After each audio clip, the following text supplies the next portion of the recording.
If you're doing 1.5 to 5 million a year in revenue and your calendar still kind of looks like Tetris trying to fit everything in this video, I'm going to show you the exact surgery I use to help founders like you shed about 10 to 15 hours worth of kind of junk work off of their plate every single week.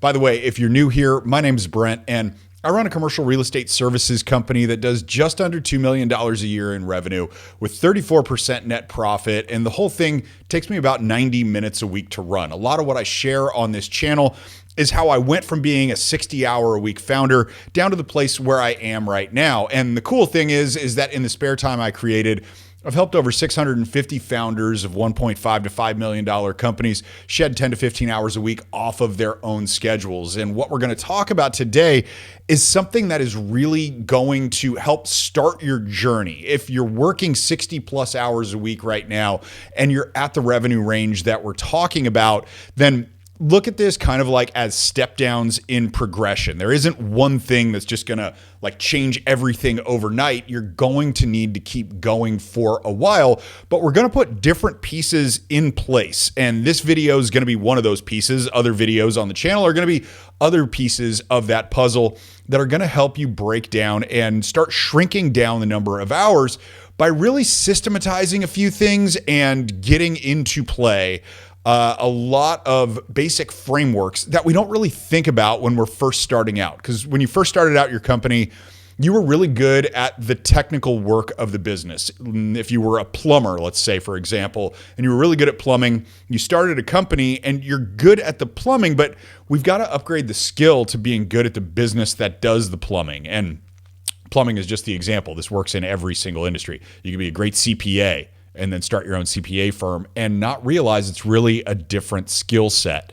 So let's talk about calendars specifically and look at calendars more as like you going through your day rather than the actual physical calendar, because some people like using those, some people don't like using those. I don't really have a preference, but I do have a big preference in how you go through your day. And when we look at like what a before and after looks like is that if we've got a situation where it is very chaotic and scattered and your day kind of looks like a to-do list, that means that we've definitely got room to improve, because ultimately, where we want to go with this is that we want to have blocked time that is really intentional about what we think the outcome is going to be of spending that time. And as the founder, we really need to think about outcomes in terms of revenue and profit and all the different things that go into those two main buckets, because those are the things that you really should be working on. Like, we'll use the plumber example again. The more time that you're working on being a plumber, the less time you're focused on revenue and profit because you're doing the technical work of the business. So we've got to figure out a way to like really turn your day into your business model. And I've got 4 different steps that are going to help you do that I'll share in this video today. And I'll get to the first one right now, which is to audit your calendar. And again, your calendar is the way you go through your day. Most people, they'll go in and out of their day without ever stopping to take the time to look at really where their time is going. And I am like so guilty of this.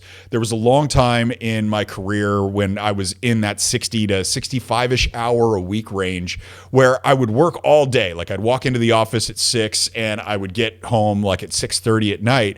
And my wife would ask me what I did that day at work.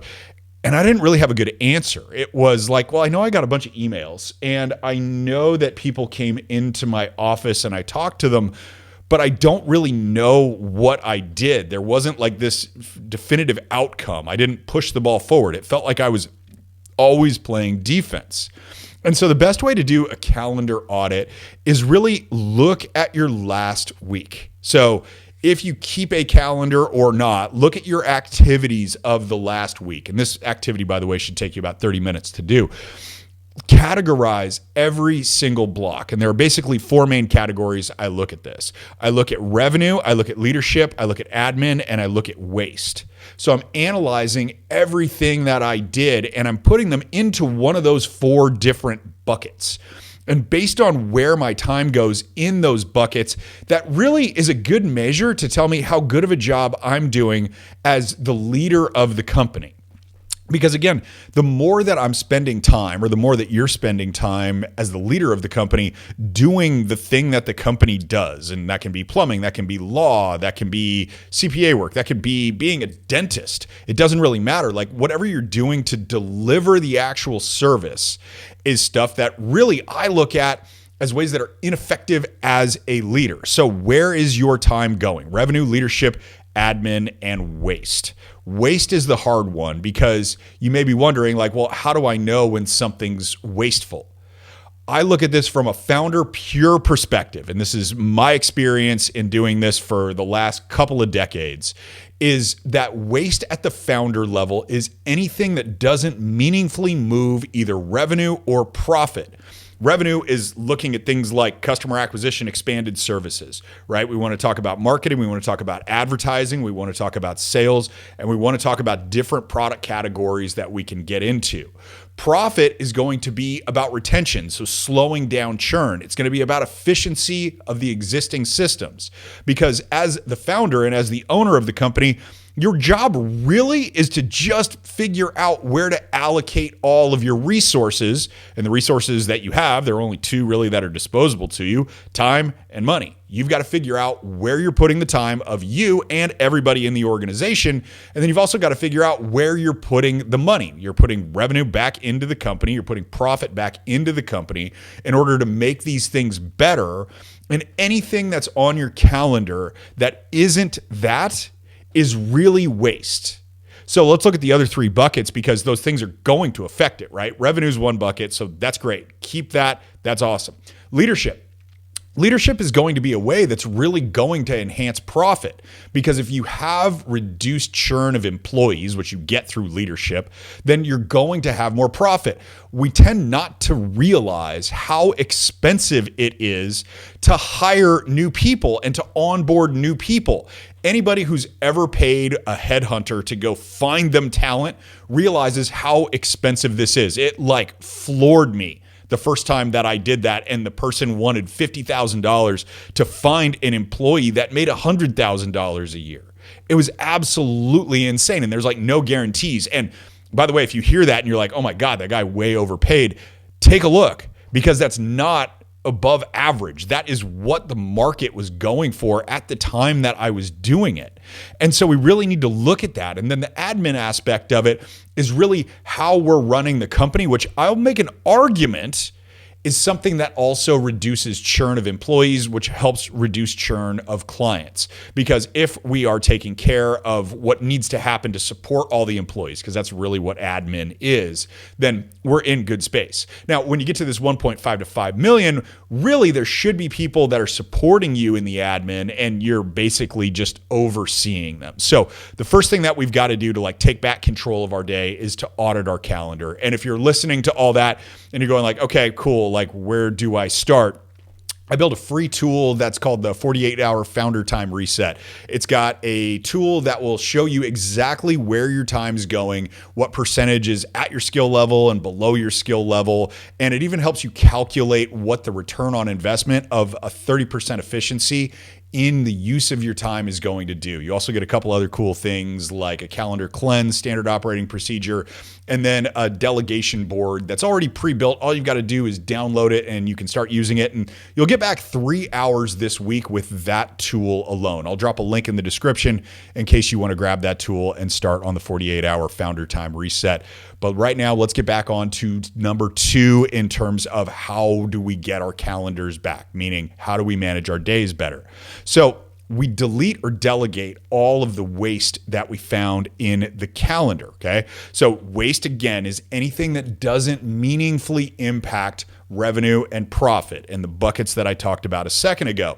But delegation itself, I never realized how much that is a skill set by itself. It is insane how little we think about delegation when we're in this kind of fight or flight mode as founders, where the company's growing up, we're used to doing everything, and we think delegation is as simple as telling somebody, hey, go make them happy. Or my downfall was when I said, hey, excuse me, when I said, hey, I'm going to hire adults and I'm going to treat them like adults, meaning I'm going to turn my back on them and hope that they do the right thing, right? Course correction on this is to understand that delegation in and of itself is something that needs to be systematized in the company. And the simplest way to do this that I've found is just a 3-step process when I want to delegate something that I'm currently doing that I know is wasteful to the company. The first thing is I'm going to do that task one more time. I can't just delegate it off because I don't feel like it anymore. I know that I have to invest a little bit of time on the front end in doing the task again for the long-term payoff, right? The easiest thing for me to do in any given day is just finish the task myself, because I know I can get it done a lot quicker than teaching somebody else how to do it, but it's kind of like the old adage. Would you rather give somebody a fish or teach that person how to fish so then you're not responsible for the fishing again? Same thing with anything that's going on in your company. Would you rather continue doing that or put in a little bit more time today to teach somebody how to do it and actually teach them how to do it effectively so this task doesn't kind of like boomerang and come straight back to you like a lot of them tend to do? If you've ever hired anybody, but it still feels like you keep all the real work, that's usually a good sign that maybe there's something missing in your process and systemization of delegation. So back to this rant over is first thing you have to do in delegating, this is my system for it, is do it one more time. Do that task one more time. But while you do it, document the task. And the best way I've found to do that is just to record a quick Loom video and explain everything you're doing as if the video weren't there for support. So if somebody's going to do this again, we want to make sure that they don't come back to us with questions and we make it as clear as possible. And when you think something's clear, a general rule of thumb, when you think something's clear, that means you've got a lot more clarity to provide, meaning that you've got to explain everything in minute detail down to, I am moving the cursor of my mouse up to this button here and I am pressing it. The drop-down menu from that says these 3 things. I'm going to select this and here's why I'm going to select this. That's just an example of a snippet of what one of my Loom videos to my team would look like when I'm going about delegating a task. This is a very important step because it stops them from coming back to you, and it provides so much detail into what actually needs to happen in order for the task to happen. Last thing when it comes to delegating, because there's 3 little D's that I put in this. We demonstrate or document, and then the third one is demonstrate. So get the person that you want to have ownership of that task and then demonstrate it in front of them. Watch, do the thing, go through the Loom video that you had, demonstrate everything and explain it again in this like painful, excruciating detail, and they're going to pick up what you're laying down. If you don't do this, if you just go like, hey, go make them happy, you are going to find that tasks come back to you. There's going to be way more questions from your team than you ever want to answer.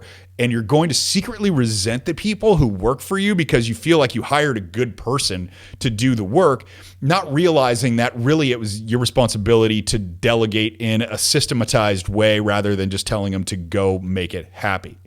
Next thing in this step 2 is really take that admin time, right? Because we put those 4 different blocks together: revenue, leadership, admin, and waste. I want you to take that admin time and put it into a couple different blocks. And admin time is, getting back to people on email, dealing with things that might be payroll or insurance related for the company.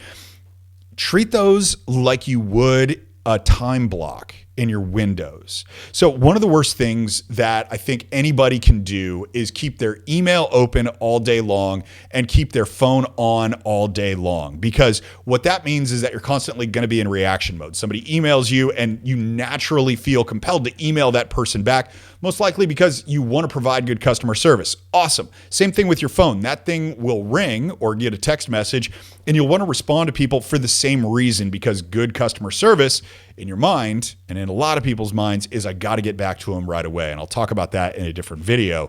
But in this case, take the admin blocks that you have and put those into maybe 2 different times a day. For example, I will open my email once at 10 a.m. and I'll give myself up to 30 minutes to respond to anything that came in, and then I will close it down. And if you feel like 30 minutes, oh my God, that isn't enough, then you got to take a look at the Parkinson's rule. Not Parkinson's like Michael J. Fox has Parkinson's, but it's called the Parkinson's rule. And essentially what it means is you will take as much time to do a task as you've allotted yourself to do the task. So if you give yourself 4 hours to do something, it will magically take 4 hours. Or if you give yourself 30 minutes for the same task, you'll get it done in 30 minutes. That's the basic principle of Parkinson's law. So I'll give myself 30 minutes to open my email in the morning, and then I'll do the same thing in the afternoon. And I'll do that 3 different days a week. If you email me on the days when I'm not checking, I won't get back to you. Here's the thing. If that freaks you out, nothing's going to burn down because you're leveraging inherent human laziness. If a team member emails me in those days that I don't check my email, one, they know I don't check my email on those days, but two, they're impatient. They want an answer to their question and they're going to find the answer on their own rather than coming back to me. And so they win because they get smarter. I win because it doesn't take my time when I do that. But really block out those admin times and only open your ability to be reached and interacted with during those times. It's going to shrink your focus down and it's going to make the hours you actually work far more effective, which, by the way, even just focusing a little bit more, not massively more, and being more disciplined in what you're looking at, what you're doing, and understanding why you're doing it. If you're struggling with working a lot of hours, this is going to shrink down hours by itself because we're simply eliminating waste and we're eliminating inefficiencies, mostly just in your pattern of thought. So that's step 2. Step 3 is really to install 3 core blocks of time that are going to be repetitive. And these are going to happen mostly on a weekly cadence. Every now and then you can get away with doing this every other week, but at least as you're starting, do it every week because this is going to get you more time back. We're going to have to consume some time on the front end, but when we consume that time on the front end, it's going to get you more time back on the back end, which is what we're really looking for, right? Again, this is just one piece of the overall puzzle that is going to help you shrink your hours down. Look at this as giving you a few hours back, but we've got to make an investment to get the payoff on this. So first core block that I want to talk about is CEO thinking time. And I know you're sitting there going like, I think all day. Challenge that though. Do you really? Do you think through what you're going to do? Or are you just running so fast trying to keep your head above water that you have these little lightning moments of thought versus some of the deeper thinking that would probably be beneficial to the organization and beneficial to your own sanity because you wouldn't be spending so many hours working on the organization. So when I do thinking time, there's usually 3 different things that I'm looking at. And just for context, my thinking block times are 45 minutes. I've found that if it's any shorter than that, I don't really get into the deep things that I want to. And if it's any longer than that, I kind of get mentally exhausted and I'm not going any further and it's not as effective. And effectiveness is really what I'm looking for. The first thing I'm trying to do in thinking time is to find the unasked question. Because I've realized that in both my business and in my life, the quality of both of those depends on the quality of questions that I'm asking myself. And so a lot of times there'll be an assumption made that really leads to, oh man, if I just asked myself this question, then I wouldn't have had that problem. And so ask all the different questions you can think of about whatever it is you're thinking about. And that's going to help you see the task from a lot of different angles. And you'll see kind of like the weak spots that you might not have if you were in that running and gunning survival, barely keeping my head above water type of mode. And this is going to help you not run 100 miles an hour in the wrong direction. And there's nothing worse. Like, I think we've all been there where we're just running so fast and then realize later, like, I shouldn't have been going that way at all. So getting to the unasked question is really going to be a big thing. The second thing I'm doing in thinking time is I'm trying to separate the problem from the symptom. And so often, I think what we do as founders is we see the symptom and we decide that that's really the problem. Let me give you an example of this. Let's say that we think our problem is that we don't have enough sales, right? We want to boost revenue because the operational end and the profit end is going fine, but we feel like I don't have enough sales. And we think that's the problem. But if we ask a little bit deeper, we might realize that that's the symptom of some other problem. The other problem that we could have is we could have not enough leads. We don't have enough new people coming in that might be interested in what we have. And our lead gen simply needs to be elevated in order for us to even have the chance at more sales. That's potentially the problem. Another problem could be is that our closing rate isn't high enough for our sales team. Whether you've got a sales team or you're doing the sales yourself, not enough sales could be because your closing rate isn't high enough. You've got enough opportunities. You're just not capitalizing on those opportunities, which may mean that there's something wrong with your sales script. There may be something to test in your pricing. There may be something to test in the pre-frame to get people to show up at the sales meeting itself because they need encouragement to get there in the first place.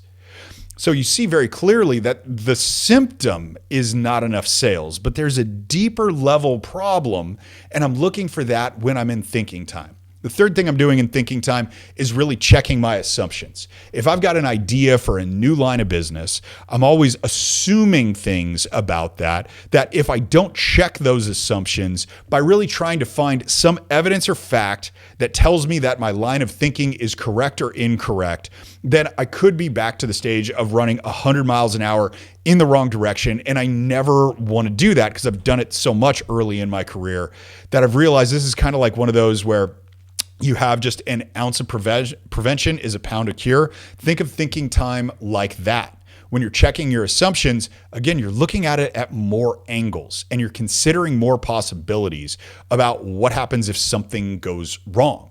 And that really can be helpful to make sure that you get your time back. So that's step 3.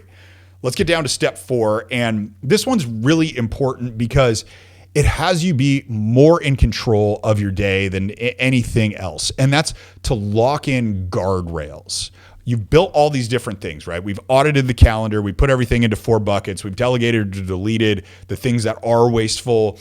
And then we've got blocks for admin time. We now have thinking time, but we've got to put in guardrails because none of those 3 things, which are super powerful, are ever going to stick unless we have some form of guardrails. So some of the guardrails that I find really useful and my clients find really useful is, one, we can't allow other people to book things on our own calendar.